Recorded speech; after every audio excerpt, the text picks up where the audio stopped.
തൊഴിലുറപ്പ് ബില്ലിനെതിരെ സംയുക്ത കർഷക തൊഴിലാളി സംഘടന ആഹ്വാനം ചെയ്ത രാജ്യവ്യാപക പ്രതിഷേധത്തിന് ഇന്ന് തുടക്കം. വിവിധ സംഘടനകളുടെ നേതൃത്വത്തിൽ ദില്ലിയിൽ പ്രതിഷേധം സംഘടിപ്പിക്കും. സംസ്ഥാന ജില്ലാ തലങ്ങളിലും പ്രതിഷേധം സംഘടിപ്പിക്കാൻ ആഹ്വാനം ചെയ്തിട്ടുണ്ട്. കർഷകരുടെ നേതൃത്വത്തിൽ വിവിധ സംസ്ഥാനങ്ങളിൽ നിന്ന് ദില്ലിയിലേക്ക് മാർച്ച് നടക്കും.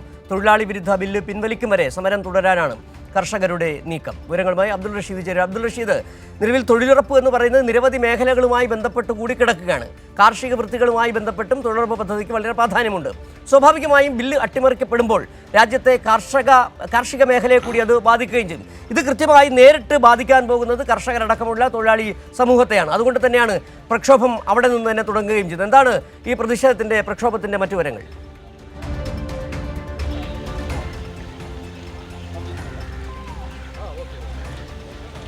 ഈ തൊഴിലുറപ്പ് ബില്ലിനെതിരെ കർഷക സംഘടനകളും അതോടൊപ്പം തന്നെ നിരവധി തൊഴിലാളി സംഘടനകളും സംയുക്തമായി ആഹ്വാനം ചെയ്തിട്ടുള്ള രാജ്യവ്യാപക പ്രതിഷേധത്തിനാണ് ഇന്ന് ദില്ലിയിൽ തുടക്കമാകുന്നത്. അതേസമയം ദില്ലിയിലെ ജന്തർ മന്ദിറിൽ കർഷക സംഘടനകൾ ആഹ്വാനം ചെയ്തിരുന്ന സമരത്തിന് ഇപ്പോൾ അനുമതി നിഷേധിച്ചിരിക്കുകയാണ്. ദില്ലി പോലീസിൻ്റെ ഭാഗത്ത് നിന്നാണ് ഇത്തരത്തിലൊരു നടപടി ഉണ്ടായിരിക്കുന്നത്. നിരന്തരം കേന്ദ്ര സർക്കാർ ഇത്തരം പ്രതിഷേധങ്ങളെ അടിച്ചമർത്തുന്ന സമീപനം കൈക്കൊള്ളുകയാണ്. സമാനമായിട്ടുള്ളൊരു രീതി തന്നെയാണ് ഈ കർഷക സംഘടനകളുടെ ഈ സമരത്തിനും അനുമതി നിഷേധിച്ചുകൊണ്ടുള്ള നിലപാട് കേന്ദ്ര സർക്കാരിൻ്റെയും ദില്ലി പോലീസിൻ്റെയും ഭാഗത്ത് നിന്ന് ഇപ്പോൾ ഉണ്ടായിരിക്കുന്നത്. എന്തായാലും ഈ പ്രതിഷേധത്തിന് അനുമതി നൽകണമെന്നാവശ്യപ്പെട്ടുകൊണ്ട് കേന്ദ്രമന്ത്രിമാർക്കടക്കം ഡോക്ടർ ജോൺ ബ്രിട്ടാസ് MP കത്ത് നൽകുകയും ആശയവിനിമയം നടത്തുകയും ചെയ്തിരുന്നു. പക്ഷേ അനുമതി നൽകാനാകില്ല എന്നുള്ള കാരണമാണ് ഇപ്പോൾ ദില്ലി പോലീസ് വ്യക്തമാക്കിയിരിക്കുന്നത്. എന്തായാലും രാജ്യവ്യാപകമായിട്ടുള്ള പ്രതിഷേധത്തിന് തന്നെയാണ് ഇപ്പോൾ കർഷക സംഘടനകൾ തീരുമാനമെടുത്തിരിക്കുന്നത്. ദില്ലിയിലെ വിവിധ മേഖലകളിൽ ഇത്തരത്തിൽ പ്രതിഷേധം സംഘടിപ്പിക്കാൻ സംഘടനകൾ തീരുമാനമെടുത്തിട്ടുണ്ട്. അതോടൊപ്പം മറ്റു സംസ്ഥാനങ്ങളിലും ജില്ലാ തലത്തിലുമടക്കം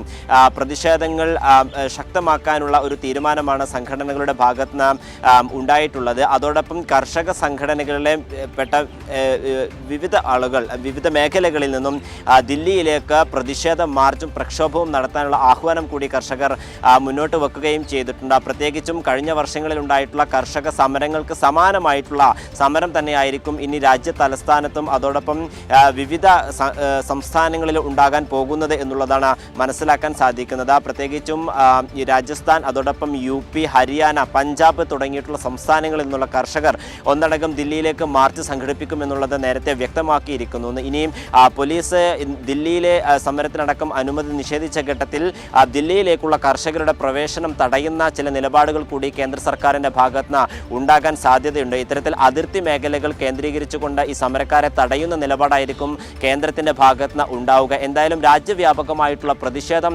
നടത്തുമെന്നുള്ളത് തന്നെയാണ് ഇപ്പോൾ കർഷക സംഘടനകൾ വ്യക്തമാക്കിയിരിക്കുന്നത്.